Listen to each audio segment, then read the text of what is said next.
Good evening, everyone. Thanks for joining in today's session. And once again, welcome to the final and conclusion session for the MPM module. So, glad to reconnect. And I know this is going to be a closure session for the module. In fact, a closure session for your entire program run through as well. Suppose this, you will not be having any modules running across, or rather, it's going to be an final interaction between you and your supervisor after your presentation. So today's schedule, firstly, I'd like to run through the agenda for you all to understand what exactly is going to be in Kitty for the class. First of all, the conclusion and recommendation, which is going to be the final chapter in your dissertation. I'd be running through that. So, in fact, this is a requisite for your dissertation, wherein it has certain word fulfillment as well. So the word count is inclusive of the 10,000 words of your dissertation as well. So this forms the fundamental chapter of your conclusion and recommendation, which is going to be the fifth chapter in a dissertation. So I'm going to commence with that. Nevertheless, people are joining one by one. So I've gotten a quiz for your proposal to pick with. So that's going to be a final run through. I'm not going to let you kickstart it now, or rather once then it's a full house, probably post break or prior to the break. I'm going to run through that quiz again for you to understand and for me to understand where we all stand in line with the research proposal, starting from the introduction and Harvard referencing style, research questions, objectives. So it's fundamentally a run through on all the basics, what you have learned in all the 7+1 today's session as well. And post that, like I mentioned in the previous class, I'm going to spend a quality time running through the underlying prerequisites pertaining to the process of your dissertation and proposal as well. In fact, I don't know how many of you all noticed the NPM spreadsheet that I had shared with you all has been updated. So I have added multiple tabs and I've given view access only for information. The reason is I want to explain the underlying processes pertaining to your proposal and presentation.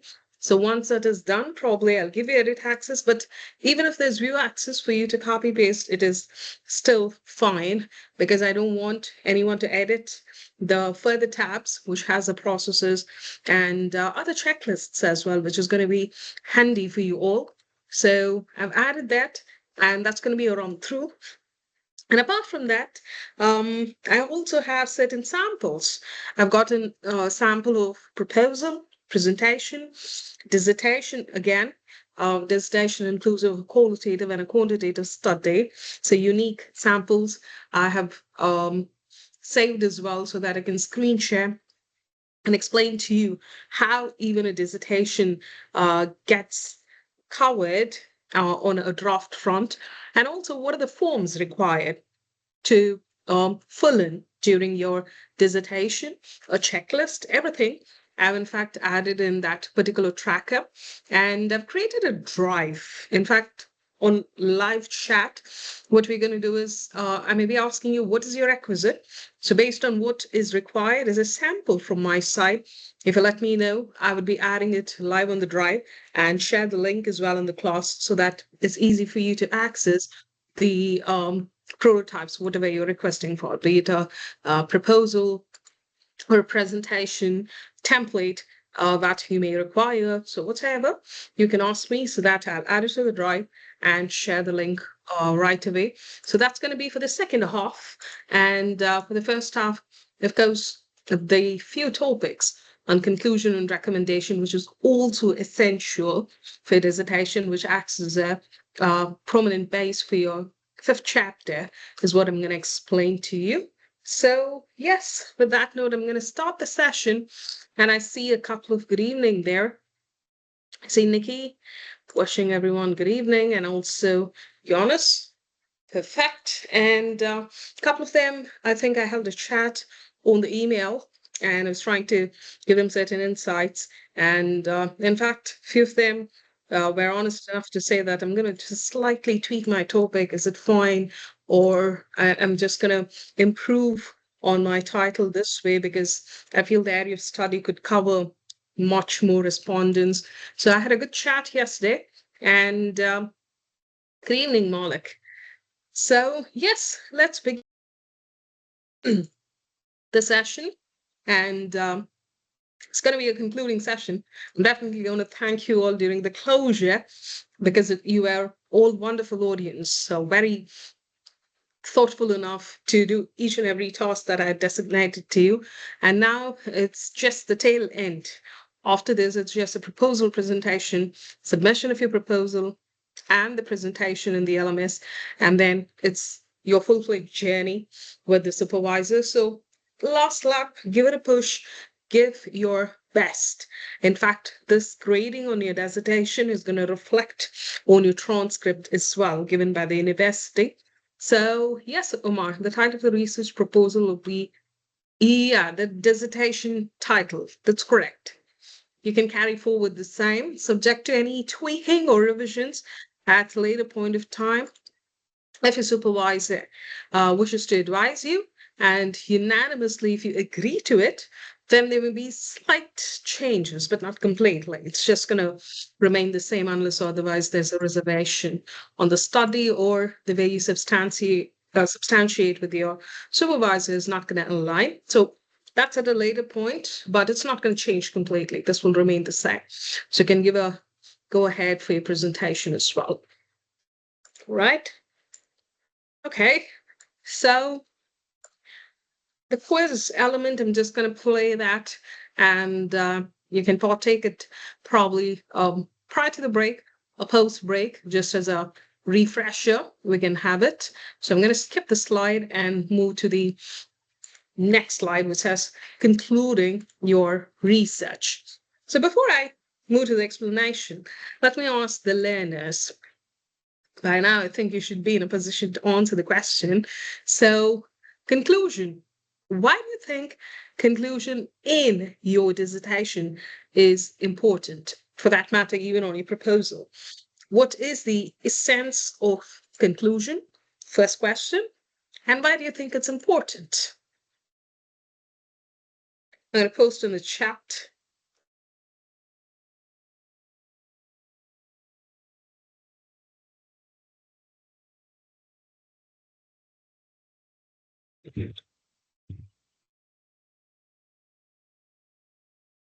Yeah. So your question appears there. Track two questions. So what's the essence of conclusion, especially in your dissertation or your proposal? For your dissertation, it's a chapter in itself, which means it's going to be pretty exhaustive in comparison to your proposal. So what's the sense of conclusion in accordance with you? And why do you think it's essential? Probably you can talk about the importance of conclusion. All right, I get a response there. The theme, it summarizes the end vision of researcher. Okay, so you have a vision as part of your research, and as a closure, your conclusion summary gets in line with it. Okay, anything else apart from that? Malik, summarize key points, reinforce the main message. Yeah, reinforcement, that I can pick it up. But summarizing, I'll talk about summarizing as well, what the term summary is all about.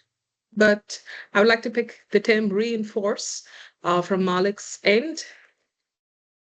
Either shows you did what you set out to do. All right, so you have a pathway designed, and your conclusion probably provides the direction and closure towards that pathway, what you had set. Okay. And Michael, it aligns your dissertation to the research objectives. Very good. And it's essential to show your understanding of the research and how it will be used moving forward. Aligns with the objectives and the questions as well. So good that Michael has pointed out on objectives. In fact, the fundamental of the objective and the question, which you actually start in chapter 1, is what we drive through towards a conclusion to say that, hey, listen, I've achieved these things which I had set up, just like what Peter was trying to say, what you had set. So what you had set is actually your objectives and questions to the audience and to you as a researcher. You try to conclude that element in your conclusion chapter as well. That's a good try there. And all right. So again, Peter shows what value, yeah. In fact, even when you come to conclusion, that's also interesting point there. So what value addition have you got on plate for that existing topic, the essential topic, whatever you have picked up? What is that new thing as a researcher you have got through? That is what it reflects as well. Nice. And when you show conclusion, providing both positive and negative impact of the study, problem statement. Yeah. In fact, you're going to answer towards the end about the problem or the gap you identified as well. You're going to fulfill that there. Nice. Clarifies meaning. All right. So you're trying to conclude to clarify certain meaning. Okay. And Thomas summarizes important findings. Yes, findings. So it's actually called as conclusions and recommendations. So you also have to recommend what sort of future course of action another researcher could take if that particular researcher holds your dissertation as a base. Well, and Nikki ascends to share the finding of what you set out to research, specifically call out of what has been missed in previous literature and prove your... Okay, so you're trying to prove your hypothesis in chapter 4. In fact, that's where your analysis of data comes into the picture. But previous literature, all those, first off, I would agree that, Nikki. And all right, Omar has come up with a query. I'm going to reserve it towards the closure, Omar. I'll help you in that. Probably you have seen your title. And all right, for information, no case study. We can't have a case study, Omar. So I'm going to help you to tweak your title. You cannot have a case study, definitely. All right, so that's a no from the university side. And Jonas, it gives overall finding on your research topic and give brief recommendation. Yeah, recommendation. That's what we're looking for. That's good. Leaving the reader or listener with a clear final impression. Okay, yeah, that's a closure. Very good. Quite a few good attempts, quite a few interesting response, and conclusion.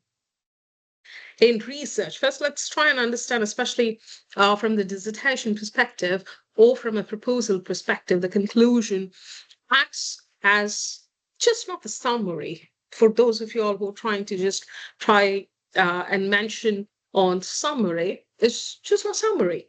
We're trying to synthesize. Technically, the word synthesize is important when we're quoting something in conclusion, because as a researcher, when I'm concluding my dissertation, I try to synthesize my findings. So someone used the word findings as well. Yes, of course. We need to synthesize our findings, which we have done in the form of the research, which means I'm going to synthesize finding where my research questions, my research objectives, and the existing literature. And when I conclude, I say that I've fulfilled answering my research questions, all of which I have framed. I have fulfilled in answering and getting a pathway of my objective. What was the purpose of my study is fulfilled. So I'm synthesizing that there. And also I'm trying to say, I'm bringing something new on the plate there, where I say that in my conclusion, the existing literature is missing on certain factors. If you notice, you'd have used the gap in the study, right? So far in your literature reviews, you would have identified the gaps. And in the conclusion, you're going to say that the existing literature lacks these stuffs. And through my research, I've identified the solutions in fulfilling those gaps as well through my study. So fundamentally, my synthesis would be on research objectives. My findings would be on research questions. And also, I conclude to say that what is missing in the gap analysis, which I do in my literature review, is fulfilled here. So I have offset that gap in identifying it and getting a closure towards that gap as well. So it is actually your final word, where you need to show what you have discovered, why it matters, and where research or practice should go to the next level. So your closure should be a pathway for the next set of researchers as well. In practice, which direction should they go as well, which is where your limitations of the study. I'll just give it a few headers as well, which should be part of your conclusion as well. So restating the research problem is very vital. So you need to remind the reader of the focus of your study. So do not try to repeat the introduction again, just like a summary. Don't run through from first to fourth chapter. You've already done that. That's not what conclusion is. That's why I said don't use the word summary as well. So when you try to summarize, which means you're obligated to run through from the beginning, whatever you discovered. So rather than that, just synthesize it. Do not repeat it, because your core findings is in line with the raw details. So you need to highlight that pattern of raw details. Show explicitly how your dissertation is addressed, how you've proven your study and achieved the purpose as well. That is predominantly important as part of your conclusion as well. So here, there are a few tips on conclusion. So first of all, what is essential as part of your conclusion? You recapitulate the main argument and findings here. So the conclusion should briefly restate the main argument of your dissertation. You need to focus on the findings rather than summarizing or repeating every detail. It becomes redundant, and the dissertation does not allow you those many words to fulfill as well. I'm going to give you the bifurcation of the word count that every chapter should uphold as well, which is a requisite. So I can't keep beating over the bush again, repeating the entire dissertation. So you have to give the reader a concise sense of what was discovered by you. And again, I've seen a few of the learners, when they try to articulate their dissertation, they use, in my opinion, I have discovered, please eliminate these terminologies. Always, it has to be addressed from a third person's perspective. So you can talk, let's say, this study demonstrates. You can continue. Right? So try to always narrate, articulate from a third person's perspective, and do not pick it up on the first person's note. So do not use the word I found out, in my opinion. No, it's very badly going to ruin the academic writing. So if you've had practice of all this in your assignments previously, please get away with all those, because each and every work of your proposal, presentation, and the dissertation is going to get handed over to the university. And it's a UK university. They're going to scrutinize to the core and see that your diction is appropriate as well. So third person's perspective is highly essential. So probably you would have gone easy with all your SQA front, but no more games of that in your dissertation or your proposal. So always third person's perspective. Either you use this study demonstrate, or you can talk about this research, right? So use terminologies like that, and recapitulating is important. And then you need to summarize your thoughts. That's important. When you say summary, it's not like coming on the whole run through of the chapters. This is the summary, which is actually your opportunity to provide a clear, overarching reflection of what your research shows as well. It's more interpretative than descriptive. So I don't want you to summarize with a description. I want you to be more interpretative because you're going to say a story. You're going to tell a story to me if I'm going through your dissertation, or you're going to just tell a story to people where your article is getting published. So it's your final opportunity to give us a clear picture of the reflection of your research as well. Wherein, when you're giving a reflection as well, again, don't go ahead with, in my opinion, this is what I wanted to say. No, doesn't hold good. You can say that the overall research indicates that.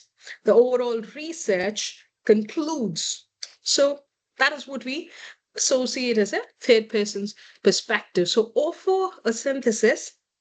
The link should be associated with different findings into a coherent message. That's what we look forward for summarizing the thoughts as well. Yeah, Michael, can you make use of, in the opinion of the researcher? But yeah, you can. That as well holds good. So that is also accepted. But never use I in the first person's perspective. And then link back to the research questions and research objectives. That's the third point here, which means this is very important. Your conclusion should explicitly show how each research question objective has been addressed. You need to demonstrate that your research has fulfilled its purpose. So if you have the first question on research, let's say I'm going to try and talk about the remote work.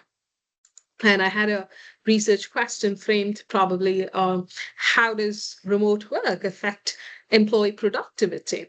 So I need to conclude in the analysis in finding the correlation between the flexible remote work schedule or increase in productivity. And that I've already done in chapter 4. I can't repeat the same if I'm trying to justify my research question there, but rather I need to re-reflect to say that my findings back to the core question in showing completeness that I have found a solution to my question. In that way, you need to link back to the research question. Do not reinvent the wheel of the data analysis. You've done that already, right? So you just need to say that for this question, I found this answer, and therefore I provided a solution. And then demonstrate how a gap in the literature has been addressed. So your conclusion should show that your study has contributed new knowledge or insights. So this is very critical for academic research. It's even when I was looking at your first session spreadsheet, if I recall, the first LO spreadsheet, most of them had a notion that in the form of question and answer, the title was framed. What are the challenges? So what are the challenges is just a question. If you're trying to identify the challenges, probably it would have been one of the questions in your research question that cannot be a title. Or do not frame any title where it has a ready reckoner answer on the internet. That's not what research is. Your conclusion, which is why you should talk about your study, which has a new knowledge or new insight brought into the picture through your academic study, which is very critical. So you need to demonstrate how a gap in the literature has been addressed and in your closure reflected as well, which means your original contribution as a researcher should reflect in your conclusion. And then you demonstrate the significance of your study for your theory and practice. Now, when your findings are being reflected, you need to also explain why your findings matter, how do they contribute to academic theory, how can they be applied in practical application as well. So you need to provide a theoretical significance and a practical significance as well. So what is that real world relevance that your study has implied? That's what you need to reflect, which is why when we say that it is mandatory that your topic should include business management profile or a study in the field of business management, you need to interconnect that with the real world relevance. So the theoretical implication that you get into should convey the meaning towards the real world relevance. That's very vital as well. And call for action or provide for future research opportunities. So most conclusions, they end by suggesting what should happen next, whether practical recommendations are provided or further research pathways provided is left up to the scope of the researcher. But still, you have to provide that research opportunity. So the future research, we say scope for further study. The header itself comes as scope for further study or scope for further research. So what someone can or could explore more with your research as base, throw some light on that as well. Because you, once upon a time, when you did a literature review, would have done the same thing. You would have criticized to the extent of someone else's work to say that, listen, there is a gap in literature. And that is how I have tried to identify that gap. Now, even in your work, there would be limitations, which I'll talk about. So that a person can pick it up in fulfilling the analysis as well. So you need to provide future research opportunities as well. And then there's something called as recommendations. So conclusion and recommendation is important. Now, what is recommendation? You as a researcher, you're trying to bring in and recommend certain suggestions for future research, the pathway for the direction for the other researchers in the form of recommendation, you're going to generate that. So first, your recommendation will be for future research. So these recommendations highlight the areas where the further investigation is needed, which means they arise from gaps, limitations, or unexpected findings in your current study. That will be the pathway for the future research. The goal here is to guide scholars, or let's say practitioners, towards questioning that remains unanswered in your study. That's what you need to look into as well. So the key points where you can include, which can help this particular point in directing the future researchers, first of all, what your study couldn't fully address, right? So that will be identifying the gaps in your study itself. As a scope of recommendation, that could cover one point. Secondly, you need to suggest specific area for the study. So be clear about what should be researched next. Let's say you did some artificial intelligence, but you also wanted to cover on machine learning and you couldn't. So you could provide that as a scope for future research to some researcher. So you can put that as a recommendation for your study as well, a specific area for the study. So same pattern I can follow, but you would have undertaken on AI and you suggest that this can also be done in machine learning. And then you pick it up that way, or you provide the direction that way to the researchers as well. And also the methodological suggestions. Recommend different approaches, samples, or techniques to the researchers. So probably you felt that you did a quantitative study and you felt that even a qualitative can work in the methodological approach. And You didn't do that, right? So you're going to suggest that as a recommendation for future research. So predominantly, you're going to cover these three components when you're picking up your future research. The first thing is you're going to identify the gap in your study.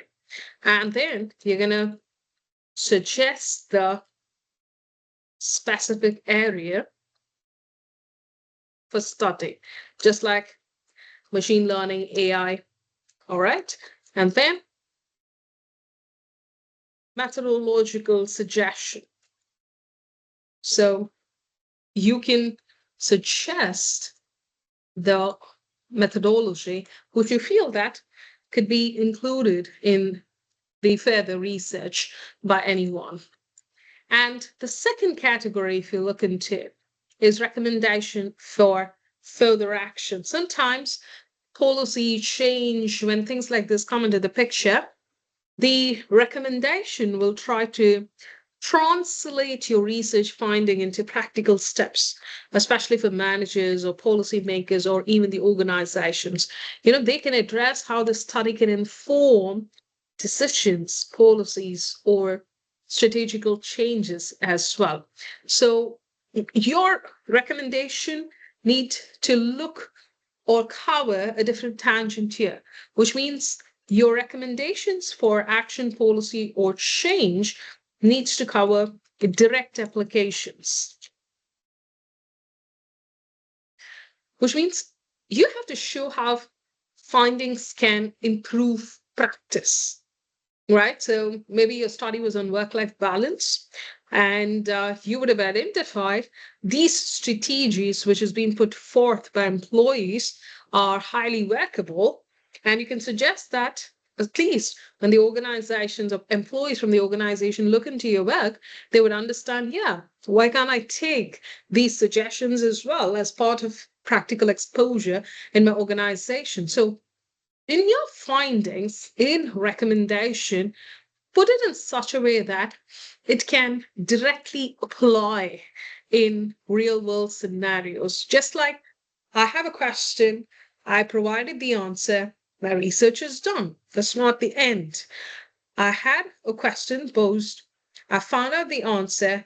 Why can't you try these answers as part of your practical application in the organization? To elaborate that, because you're just going to sell in such a way that your research is going to add as a solution to the existing business people in the organization as well. So your findings can improve the practices on the existing application in the organization. So provide that as well as part of your recommendation. And if there are any policy relevance, which you can talk about. In fact, my study on the doctoral level as well covered the policy recommendation from the perspective of UAE's climate change policies. So they have a vision 2030, they have a vision 2050 for net zero carbon neutrality as well. So they're going in one direction. But do we have the industries? Do we have the pollution emitters abiding by it? How long is it going to take? Should we wait until 2050?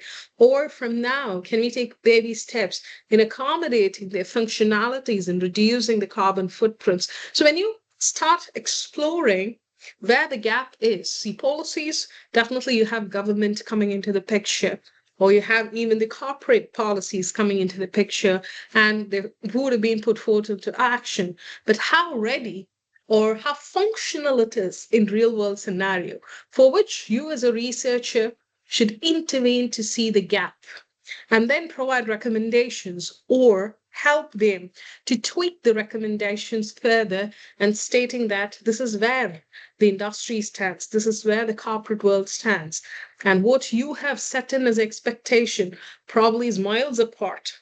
So you either have to bring down the rules step by step and then scope of improvement, or raise the caliber of the organization so that they can match towards the policy expectations.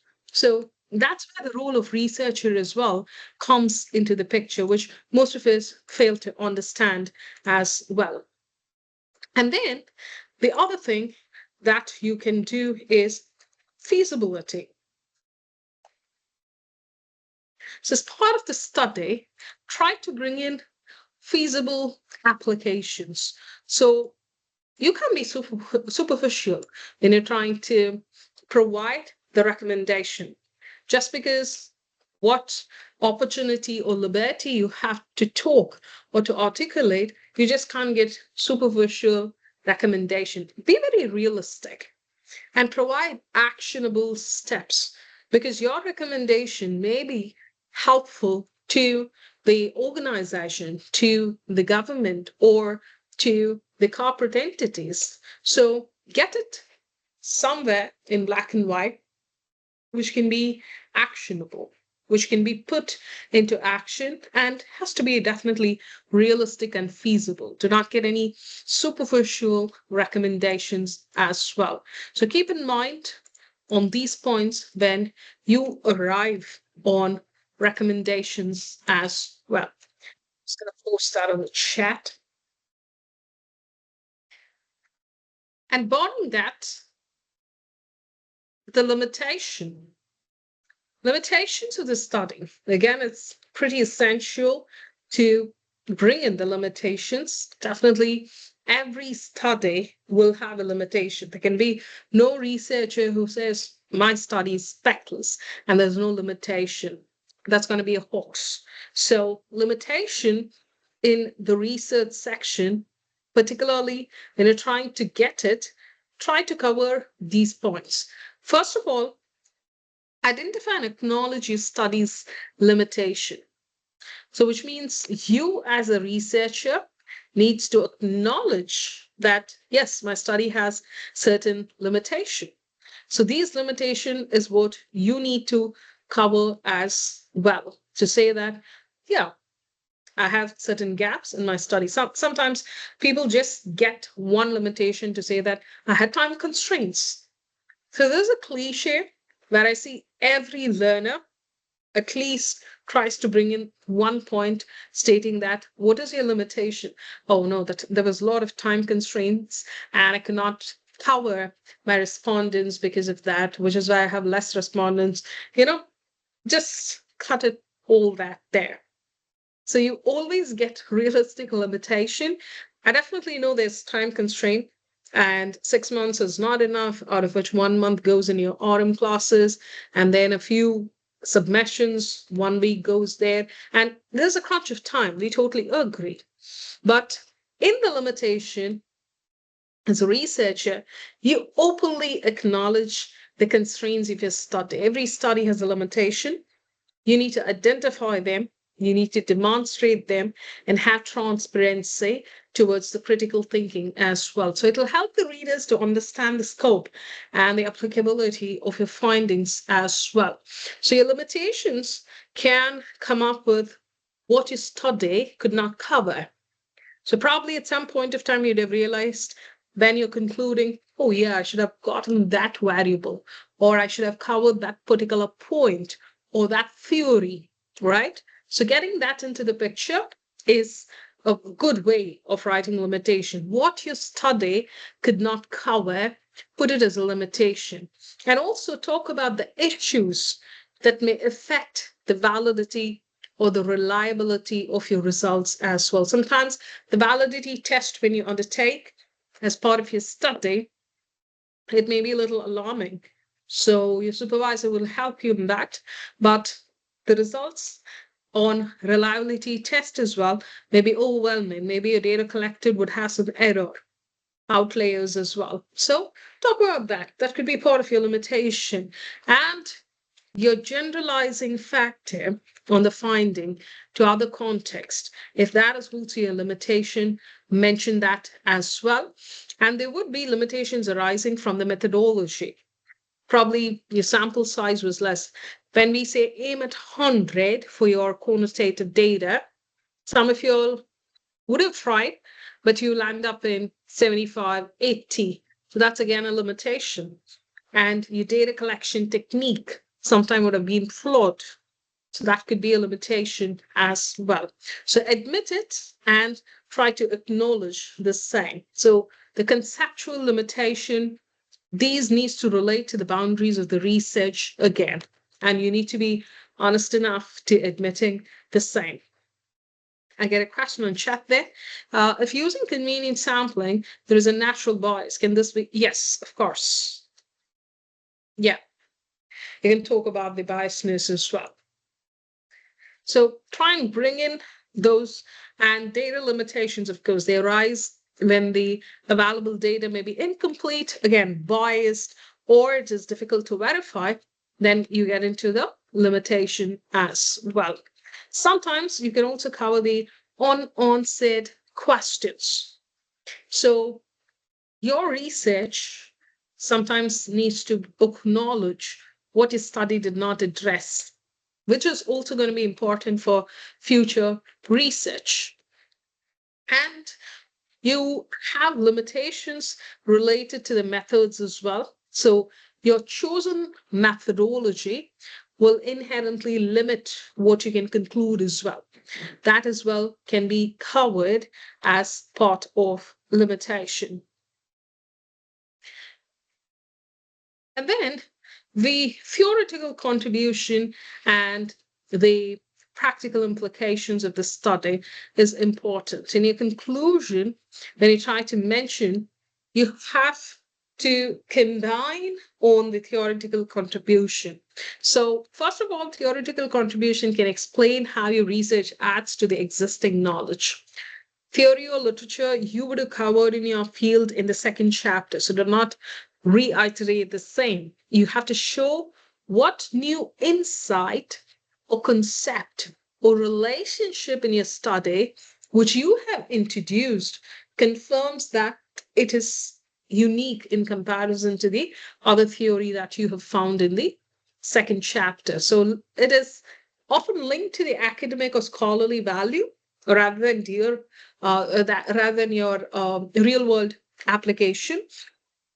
But what you need to address here is what is that new contribution on plate that you're going to get in the form of theory. Sometimes people can develop their own theories as well. We try to do that, especially in a qualitative study. So you can try to address that. This is something new theory that I've found. We also try to create a framework, which is a theoretical framework. So in your conclusion, you can add that as well. And the conceptual framework model which you have introduced is what you can conclude as well. So offer evidence that supports, and sometimes it could contradict the previous findings as well. So please provide an evidence or a structure for this framework as well. And practical implication. Now, this will describe how your research can be applied in real world setting. So for practitioners, managers, policymakers, organizations, and you should be in a position to say how your work is going to benefit their organizations or their developmental stage as well. So these two things, which should aim on the purpose of your contributions in theory, and also keep in mind who the audiences are. Is your theory going to contribute only to the academicians, scholars, researchers, or managers, organization-centric designation holders? And your focus can be on actionable strategies, decisions, theory, model, or just settling to the previous literature and the new discovery of your literature as well. And the final steps, like a checkpoint, which I'd like to highlight, is the closure in your dissertation. Apart from the conclusion, apart from the recommendation, apart from the limitation of the study or the scope for further research, you can have a closure. This can be even before your references to get in the appendices. So what happens here is your appendix should have the collation of information. In fact, when you have, the other day, I think Nikki or someone was trying to ask, I do have abbreviations, which probably we use it. So as part of the study, probably Nikki is trying to use certain acronyms or abbreviations, and she feels that The audience need to know that as well. Nevertheless, in the body of your dissertation, you would have made an effort to expand that. And also, you can conclude it in the closure as well. And we also would request you to attach the questionnaire in the closure as part of your dissertation. So sometimes in the ethical clearance form itself, you can attach. I'll explain to you, I'll displaying the forms as well. If you fail to do so there, then definitely towards the closure of the dissertation in the appendices, try to please attach supporting materials, which can be either too detailed in the main body of a dissertation, but transparency is really important to bring in up there. And also, if you have a large table of data or some of the transcripts, if you'd like to project as an attachment, you can also add them here. And then the references followed by this, you have to provide the references. So it's just going to be a bibliography as part of your study. It needs to cover that as well. So form of consent is actually your ethical clearance form, which you have to upload it separately, not necessarily to be included in the closure here. And letter of invite, sometimes people add that, but we do not recommend. So it can be eliminated as well. And bibliography is important as part of your references. You need to acknowledge the source you have cited in your dissertation. So Harvard style, the complete referencing should be part of the closure as well. And the format and the drill, I have shown it to you using the Word doc. And formatting your dissertation is important. Now, your font throughout the dissertation, your proposal is supposed to be Times New Roman. And there should be 1.5 line spacing between all the texts. That is important.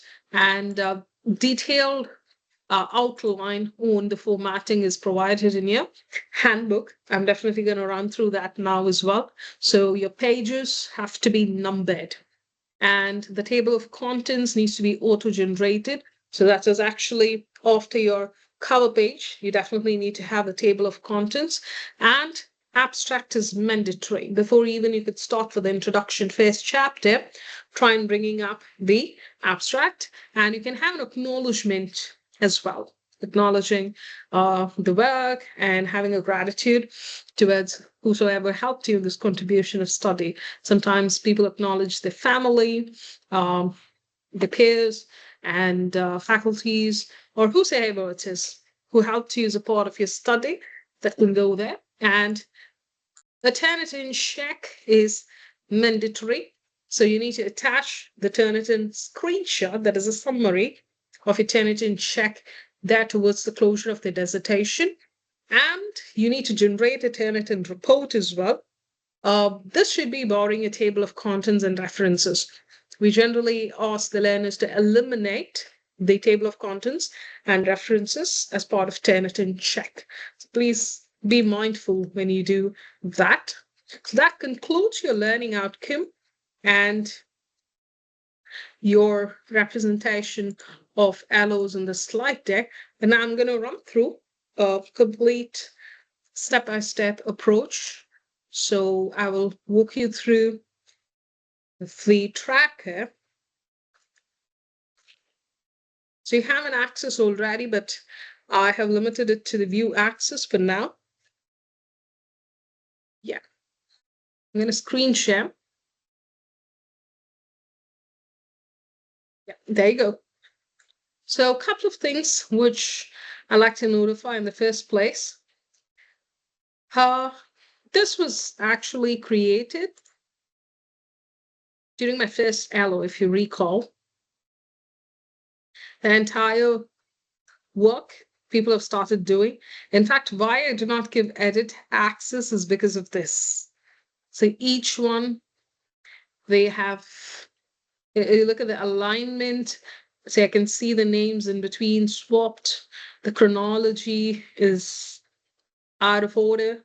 So which is why I did not give the edit access for now, at least, because it becomes very tough if someone edits. I have to again recoup the history and retrieve it. So people who have not worked, see, I don't see Osama's work yet. Please start working on your proposal. It's highly recommended.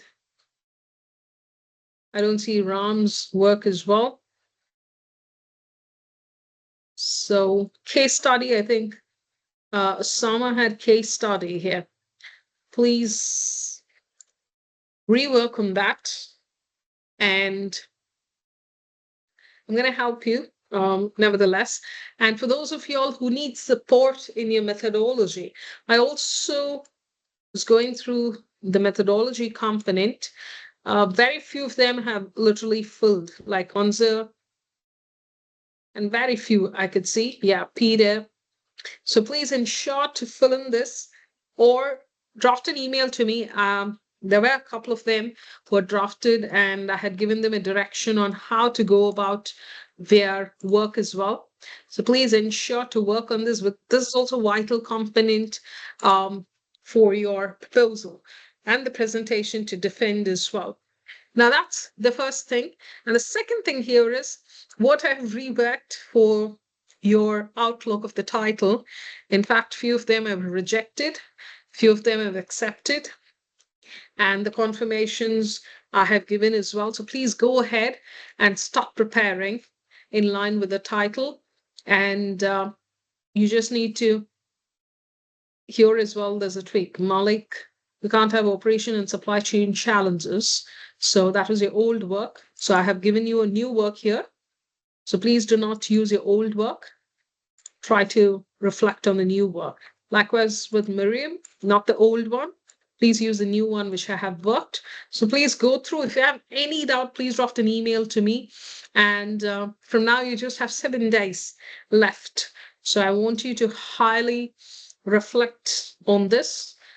And yeah, about the LUT review, if you notice, this particular table, I think the other day I had a question from one of the gentlemen. So I wanted it to again put forth here. So when you're running through LUT review, please ensure you follow 2 tables. One is search strategy with these heading. What are your themes, keywords, the database you looked for these themes, the type of source, journal, books, articles, so on. Language, of course, would be English by default. Maybe you would have other languages as well, but try to translate and get in the sense in English. And the period and field and the literature, again, with these 4 columns. So ensure to have this as part of your lit review. Although you explain, this is going to be part of your study. Okay, there are a couple of chats here. Does your content page and reference page need to be Times New Roman, font size 12? Yes. Yeah, the content page and reference page as well. And always your heading, just to come back on the chat, the heading, no matter where it is, the main heading is 16, subheading is going to be 14, and actual text font size 12. Okay, so just adding on to that. And already changed, good. The yellow ones means it's approved or it's skeptical. I mean, I would have asked some question there in the yellow one. So is your title in yellow, Mariana? Hello, yes, it is. Yes, on the page there. Impact of artificial intelligence tools. I think no. We spoke about this, didn't we? Yeah, I've turned it to green. Yes. Okay, thank you. Yeah. And probably here, Munzer, organization technical change. Yeah, not change it. Probably someone is played a play. I'm not sure. So Peter, I think we spoke about this. So you're going to tweak and you go ahead with what in line with our conversation on email is happening there.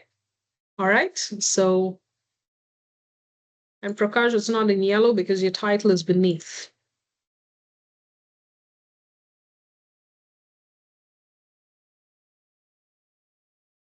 Yeah. The case study here again, while if you're in the session, we do not entertain case study.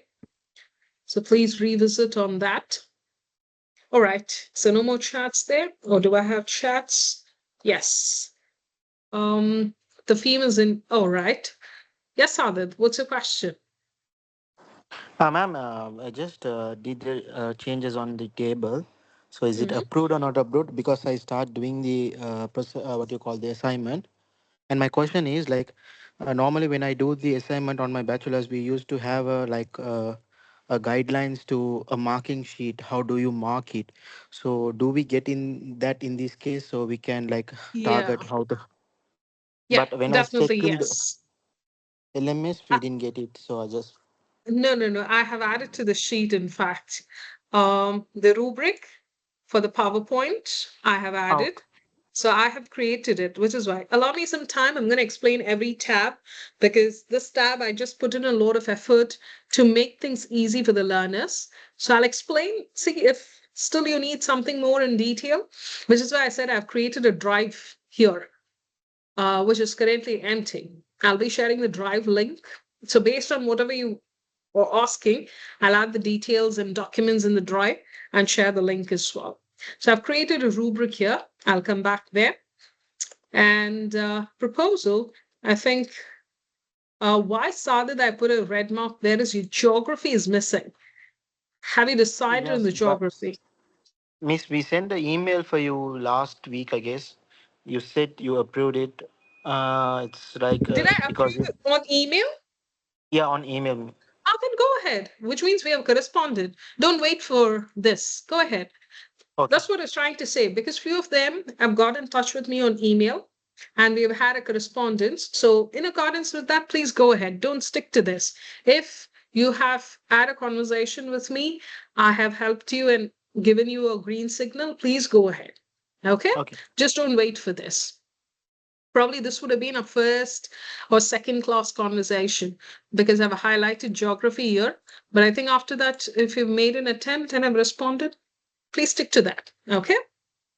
okay. So any other doubts? Yeah, thank you, Sabir. So any other doubts here, please draft an email to me because sometimes, when you're drafting an email to me, it becomes more easy for me to understand where exactly is your glitch or what support you need as well.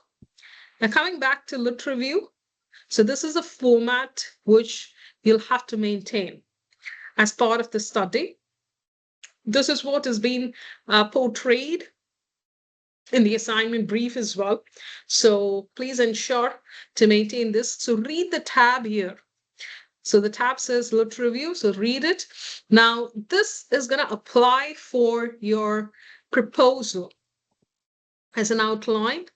And for your dissertation, this will just be the outline, but you'll have to articulate the entire work in a much more descriptive way.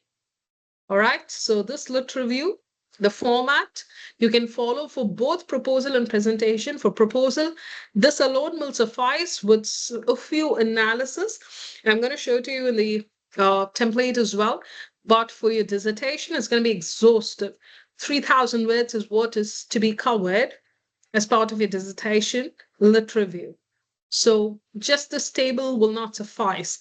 This is the format for proposal and dissertation for the outline only. And for your dissertation, you'll have to make it pretty exhaustive and you need to go ahead as well. And I'll explain to you again, portraying the dissertation completely and the proposal completely as well with a prototype. So this is actually the format for the outlook. All right. And for proposal, if you do this much, that'll suffice, but not for the dissertation because the word limit is 3,000. And then there is PPT framework. Yes. Now, this is something I really wanted the learners to pay attention, because after this, the proposal will be submitted through LMS. PPT as well will be submitted through LMS, but you'll have to present using your slide deck. So no one is going to help you to tweak your deck because you're getting scored on that, right? So please look at this. Your presentation is scheduled for 15 minutes, 1-5. So what I've done is I have established a time in such a way that the split up of every slide should be time bound this way. See, again, it's flexible. I'm not going to give you a set of rules and say, please stick by this. But this is a pathway for you to at least structure with a basic understanding on how you can go about the presentation. All right. So total time is 15 minutes. And with that 15 minutes in mind is what I have structured this. Please mute your microphone. I'll answer your questions one by one. Just allow me to speak. I'll get back. And on the chats as well, I'll get back. Let me explain this. So 15 minutes plus 5 minutes. So that 5 minutes is going to be for the Q&A from the panel side. You will have 2 panelists who are academicians again, and they're going to question you. Again, I have provided detailed explanation on what possible FAQs can you get from these panelists as well. So please pay attention for this particular explanation. So 15 minutes, the slot will be shared backcast to you all along with the date and time. So first of all, the template is given here, and parallelly I'll open a sample and I'll show to you how it happens, but please pay attention to this. Now, the first slide which you create is just the outlook or prototype on title, your name, and PMU ID. For heaven's sake, please use this PMU ID, which is why from first class, I've been asking you to put student ID of PMU. Just in case you're suffering to look where it is, check your email IDs. You would have received an email from CAS or also the university to activate your ID. It's highly important that you try to use PMU ID from now itself. It's highly important. The reason is even your results, graduation, any sort of invite that you get or updates that you get from the university side, henceforth will be reflected only on the PMU unique ID and the login. All right. So please ensure that you get this reflected. So the first one, so let me share the sample here. Parallelly, I'll share a sample so you get to know how your slide should appear. So I'll provide you with this template. I'll add this to the drive after I explain. So please take a look. So this is your first slide in your presentation.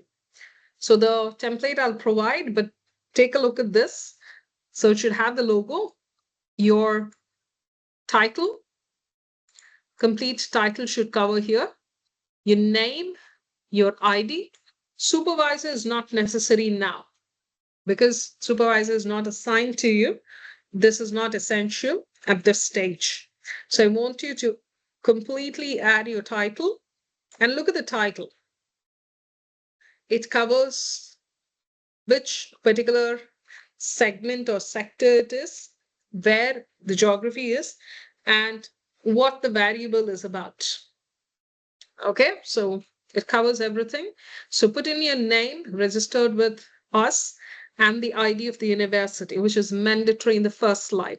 So again, coming back to my sheet, title, your name, your ID, title, your name, your ID.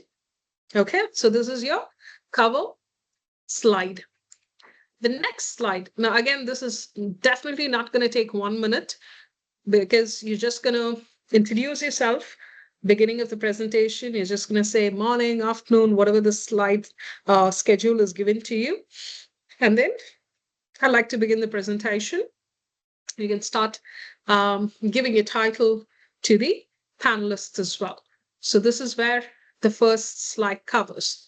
The second slide, background, problem statement, and aim. So background of the study. That's important.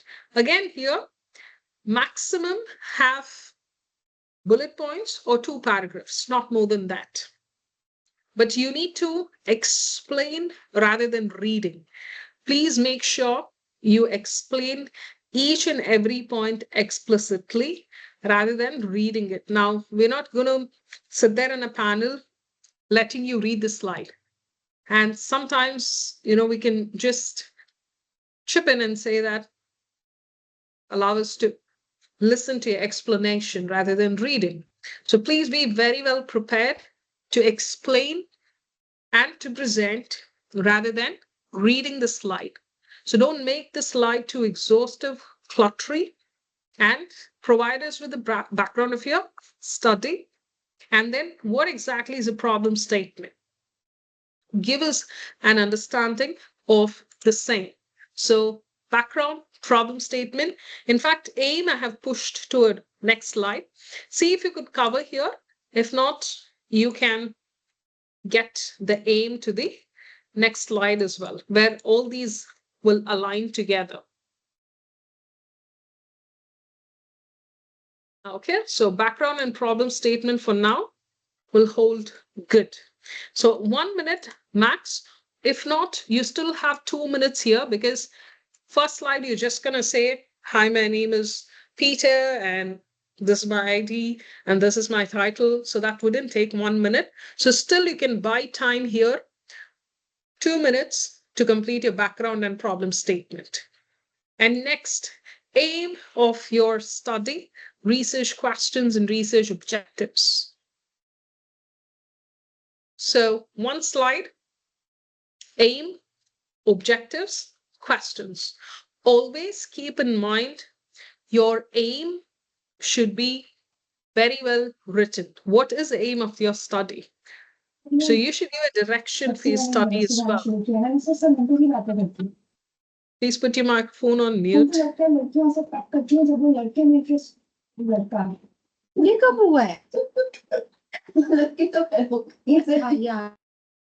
Right, may I just put you on mute? So aim of the study, you need to have an understanding on the direction of the study. What is the aim? If not bullet, just get us 2 lines or 3 lines or a paragraph of 2-3 lines on the aim, if not bullet. So aim of the study, objectives, research questions. So have an interconnected relationship between the objectives and the research questions, because your objectives and research questions should align. That's really important. So if they do not align, the panelists will wait towards a closure. They're just going to question you, why is this not aligning? And like I mentioned, 3 objectives are mandatory. So don't bring in just 2 points and they would ask, where is the 3rd objective? Okay, so 3 objectives and 3 research questions. This sometimes you can limit to 2. So 2 minimum, 3 maximum for research questions, and objectives 3 is mandatory. So when you get to the 3rd slide, you should have covered your aim, research questions, and research objectives. So probably 2 minutes budgeted here. Or if you're giving a quick background and problem statement, you can still carry forward the time here with 2.5 or 3 minutes. Depends on how you're going to narrate. This is important. In fact, this is one of the major slides that we as panelists will look into as well. And the next one, lit review. So your set strategy, which is actually this, can be projected in your PowerPoint as well. So the literature review, 1 slide. At the max, you can have 2 slides as well. That is still okay. So This is actually work of one of my learner, which is also provided as a sample in your module kit, I suppose. So lit review should always have citations. So the moment we look at it, we need to understand that, okay, this particular study is authored by such and such person in this year. So that's important. So please ensure very crisp. You can have the lit review. And if you feel no, getting it this way is going to be complicated, you're still okay to provide the search strategy and this literature review summary. So don't get the summaries too exhaustive. Again, it's a PowerPoint. We don't want you to literally write key findings research here. So get it here, and then you can start explaining each and every component of it as well. So the more crisp, the more better it is. Please do not make it too exhaustive. I'll pick up a few questions here. Reshare the sheet. I'm on the PowerPoint. Is that visible, Jonas?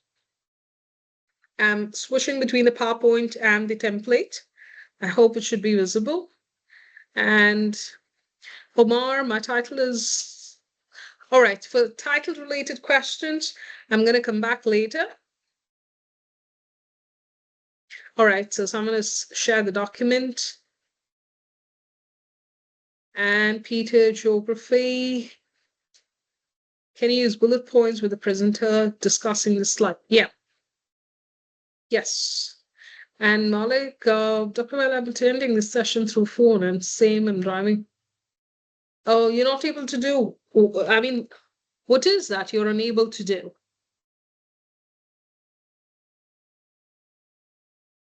Or probably when I asked you to check the screen. I'm just reading the chats now. So you can just listen to me, not an issue, Malik. I think I raised a question in between looking at the sheet, so not an issue. It's okay. And Mariana? Yes, I have a question concerning the literature review, because in the sample that we have there, it's not table. So I'm guessing this table have to be, I mean, on the Word document, not PowerPoint. You This can provide document it on the PowerPoint as well. You can provide that. That's what I was trying to say. Either you can get it this way, a crisp yes. form of your literature with a citation, or you can reflect your search strategy, which is this. If we should do this table on our Word document, Yes, in Word document, it's mandatory. and I have to do it like doing an insert of a table, or I can do the table on PowerPoint and just put it as a photography. No, no, no. You have to insert the table. Inserting the Okay, table is mandatory in the Word document. it's noted. Thank you. Yeah. All right. And okay. So coming back to the sample here, I think too many people are joining in between. All right. Furthermore, the next slide, I'm just going to pick it up. So literature, you can have it in a tabular form. And again, 6 main literatures is what I've asked. So try and bring in at least 5 on the slide, and that will be helpful. And citations are important. Year of publication. Fundamentally, it's going to be a Harvard referencing style that needs to be reflected here. So that is essential. And you can explain the same. You can stretch it across 2 slides as well. So the option is open. Either you can articulate it this way, or please get in your search strategy onto the picture and then provide the lit review summary. So 2 slides. To the extent of that, you can flex literature review, but it's important for us to know the author, the year in which it is published, and what's the crux of the article. That's what you need to bring into the picture as well. And then the gap in literature review. This is, again, playing a very important role as part of your study. So despite 6 or 7 articles or 10 to 12 articles that you're trying to get, what exactly is the main gap? That through that gap, you are trying to fulfill or bridge a solution is what we would like to look into. So please try to articulate the research gap. So here again, you can try and pull in the articles to say certain gaps. That's important. So if you notice that people are just entering the lobby. All right. So here, if you notice, so one of the study where the author's name is Mustafa, which was published in 2019. So tailored marketing strategies, the quality fashion retail study lacks customer category specific marketing techniques. So this is a gap in one of the articles. And here, lack of awareness of how an omni-channel, which is actually the title of the learner, shopping experience integrate traditional brick and mortar stores with digital platforms. So each and every study, the learner has gotten the gaps and highlighted the same. In fact, if you notice, all the gaps here correlates to the literature here. So there are 1, 2, 3, 4, 5, and 1, 2, 3, 4, and 5. So the gaps in these articles, and then the fulfillment of the study is what is being projected here. And once you identify the gap, you have to narrate it. Mind you, this is going to be a presentation. So you have to articulate because it's your research and you'll have to defend your work.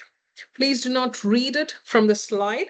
So once your gap is identified, you then move on to the methodology, which is Sanders Research Onion. I have also included a tab there. I'll explain later. So pertaining to the Research Onion, this is important. The layers I've explained to you, you need to have these 6 layers projected. In fact, the learners used a clip art and highlighted the terminologies centric to the work of the learner. All right, so this is a quantitative study. Positivism, deductive, monoquantitative, survey, cross-sectional, data collection and analysis.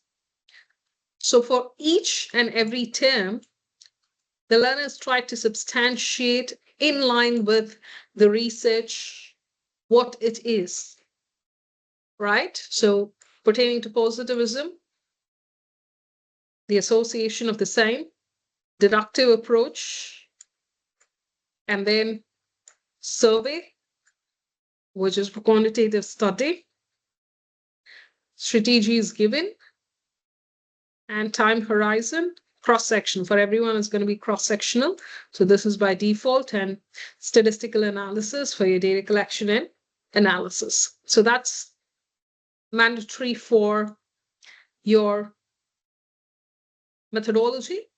And at least 3 to 4 minutes, please try to take some time to explain to us, because this is your proposal, which means you're going to propose on what to be done and what needs to be undertaken as part of his study as well here. So minimum of 3, maximum of 4, try to cover this. Be very crystal clear, because again, in the FAQs, I've added beneath what is the possible question that's going to be from the panelists as well. And then data collection method. So the data collection method is again a proposition that's going to be made by me as a researcher. So you're going to propose it, right? So ensure that this is planned well to say who your samples are and what is going to be part of your study as well. Get in your proposition a little detailed, like primary data collection, structured questionnaire, how many questions you're going to bring in up, the demographics of your respondents, So this person is picking it from Kuwait. And you can avoid mentioning the organization. Like I mentioned, ethical clearance, that may be a concern. So avoid mentioning the organization explicitly. Unless or otherwise they agree. And sampling technique is used a random selection. So it's going to be a simple random sampling. Sample size 100, which is static. And that needs to be provided in your slide 8. This again, panelists will be more interested to know who your respondents are, what is the background, and how you're going to target them, and what is the methodology. Are you going to get a survey? If it's a quantitative study, of course, your methodology would give us an idea. If it's a quantitative, then you'll have to substantiate the same in slide 8. And then the Gantt chart and the timeline and the references in 2 slides. So this is a tabular form of your dissertation plan. And there's a Gantt chart. It's better you provide both. Or if you're comfortable with just Gantt, it's absolutely fine. And then bring in the references, which is again mandatory. So all these references should be inclusive of your complete slide deck citations. So please do not eliminate anything. Sometimes we may notice the author's name from your lit review. Let's say I have Nak and Rahman. So I'll have to come to the references here. Yeah, there is Nak's name and Rahman's name as well. So please ensure that the references align with the in-text citation, and then it's a thank you and Q&A. So ideally, the entire presentation is timed for 15 minutes, and you should be able to finish it within 15 minutes. So your slides can go beyond 10. So I've just added the point that this can go up to 12 slides, and total of 15 minutes, you should be able to substantiate everything. All right. So 12 slides is still okay, but do not have too much content where you struggle in the 6th slide and it's already 15 minutes. So which is why I've given an outline towards the right-hand side, and based on that, you can start articulating it. Now I'm going to stop screen sharing. I'll give a break. Post you come back after the break. I will pick up the FAQs, which is from the perspective of the panelists, what frequently we try to ask as part of your study so that you can pre-prep and be ready. So these are just frequently asked questions so that to some extent, you know, this is how it's going to get approached. All right, I have a couple of chats there. Malik, yes, you can ignore that. Not a task. And the theme, the presentation PPT phone style should be, yes, no, not from the PPT gaps. Don't have the line spacing in the PPT and look awkward. So presentable style, you can just get in. And font 12 as well, try to look into it. It should be visible to the naked eye. That is all. And Michael, all the reference for the PPT, proposal PPT as per the, no. The references for the PowerPoint will be only to the extent of the citations you have provided on the deck. So the Word document citations are going to be much more exhaustive. So try to bring in those references, which is relevant only to your deck, that you're going to provide the author's name there. All right. And yes, I'm going to come back on your title. Don't worry. Okay. And people who need the reframe title or a bit of hand holding there, just let me know. I, as of now, see Omar, and I think there's someone on there. I'm going to come back to that slide and chat a little later. So 15 minutes break. I'm going to continue with the FAQ, and then I will take you through the actual proposal, Word document, and I'll walk you through what is a requisite. And then I'll walk you through a dissertation and also the steps on the dissertation process. So you can ask as much as questions you want there. So we'll come back after the break. So see you after the break.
All right, I'm continuing with the session.